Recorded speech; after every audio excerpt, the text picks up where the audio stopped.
Guys দীর্ঘ 1 বছর পর আমাদের পবিত্র মাহে রমজান চলে আসলো, আর এই রমজান উপলক্ষে আমি একটি চ্যালেঞ্জ নিয়ে চলে আসছি। চ্যালেঞ্জটা হচ্ছে আসলে আমরা তো রিয়েল লাইফে অবশ্যই রোজা রাখবোই, তো আমরা আসলে গেমের মধ্যেও রোজা রাখার চ্যালেঞ্জ করতেছি। তো আমাদের গেমের মধ্যে অনেক আইটেম আছে যেগুলো আসলে খাওয়া যায়, যেমন ইনহেলার, মেড কিট, মাশরুম, আরো অনেক কিছু আছে যেগুলো আসলে আমরা খেতে পারি। তো আসলে আমরা এইগুলা আইটেম না খাওয়া ছাড়াই আমরা একটা র্যাঙ্ক ম্যাচ খেলবো, আর দেখবো যে র্যাঙ্ক ম্যাচটা আসলে আমরা বুইয়া করতে পারি নাকি মাঝ পথে আমরা মারা খেয়ে যাই। তো বেশি না করে দেরি, আজকের ভিডিও শুরু করি।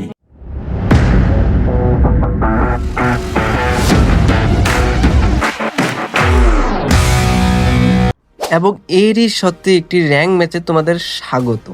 তো তোমরা আসলে বলতে পারো যে আমি এই জায়গাতে কেন নামছি।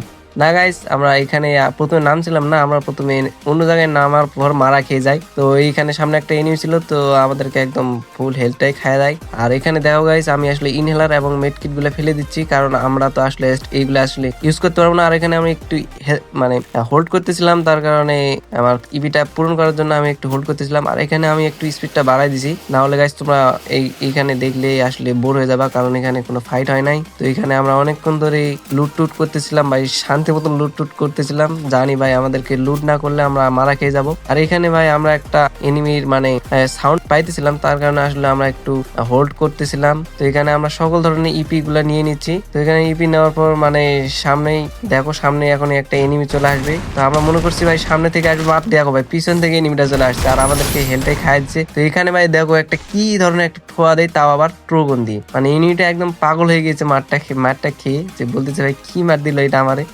তো আমিও ভাই একদম খুশি হয়ে গেছি মারটা দিয়ে। তো তারপরে এখানে আমরা একটু হোল্ড করতেছিলাম, এখানে ইপি টিপি গুলা কিনে নিচ্ছিলাম, তার কারণে আমরা আর কিন্তু মানে হেলথ পূরণ করার জন্য আর কোনো ধরনের মেডকিট টেডকিট ইউজ করতে পারবো না, তার কারণে আসলে আমরা এখানে এগুলো নিচ্ছিলাম। তো এখানে ভাই একটা কাহিনী ঘটে যায়, দেখো গাইস কোথা থেকে কোন এনিমি আসে ভাই, মানে নেট নাই। দেখো গাইস আমার সামনে আসি ভাই, নেটটা চলে গিয়েছে, আমি একদম ছোঁয়া দিয়ে দিচ্ছি।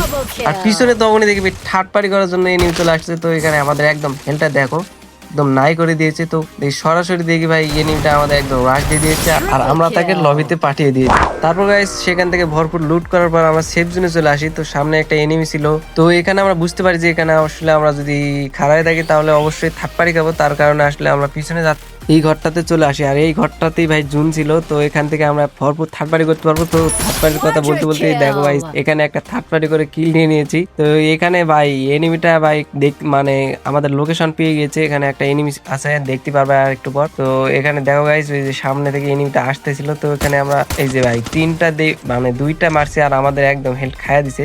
তো এখানে একটু আমরা পিছনে কভার নিয়ে হিল রাউন্ডটা ছেড়ে দেই। আর এখানে দেখো গাইস এনিমিটা একদম আমাদের উপরে এফজিএল মেরে আমাদেরকে পুরো প্রেসার দেওয়ার চেষ্টা করতেছিল। তো এখানে দেখি গাইস মানে এনিমিটা ঘুরে আবার অন্য দিক দিয়ে মানে আইকিউ খাটাচ্ছিল। তো আমাদের সঙ্গে আইকিউ ভাই দেখো, আমি তো বুঝে গিয়েছি যে এই দিক দিয়ে আসবে, আর এখানে ভাই যাতা দিয়ে একদম এনিমি লবিতে পাঠাই দিয়েছি। তো এখানে একটু লুট টুট করতেছিলাম।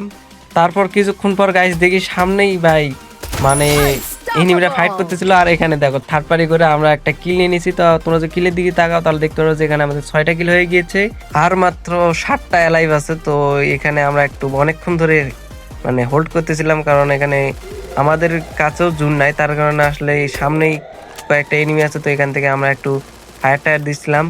তখন সামনে দেখি ভাই সামনে মানে আমরা এখানে থার্ড পার্টি করি ভাই, মানে কি বলবো ভাই, থার্ড পার্টি করতে যা মজা ভাই। আর সামনের ভাই এনিমিটার একদম ফুল ড্যামেজ দিয়ে দিয়েছি ভাই, তাও মরে না।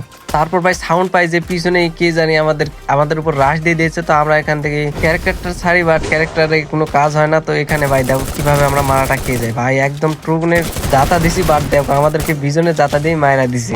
তো গাইস তোমরা তো দেখতেই পেলা যে আমরা কিভাবে মারাটা খেয়ে গেলাম। বাট গাইস আমরা কোনো ধরনের মেড কিট, ইনহেলার এবং মাশরুম ইউজ ছাড়াই কিন্তু 7টা কিল করছি। বাট আরেকটু হলে বুইয়াটা করতে পারতাম, বাট আমাদের ভাগ্যের উপর ঠাডা পড়ছিল, তার কারণে মারা খেয়ে যাই। তো কি আর বলবো গাইস, চ্যালেঞ্জটা আসলে আমরা পূরণ করতে পারছি, না পারা নয়, আসলে বুইয়াটা করলে আসলে ভালো হইতো। তো গাইস আজকের ভিডিও এই পর্যন্তই, দেখা হবে অন্য কোনো ইন্টারেস্টিং ভিডিওতে। ততক্ষণ সবাই ভালো থাকবেন, খোদা হাফেজ।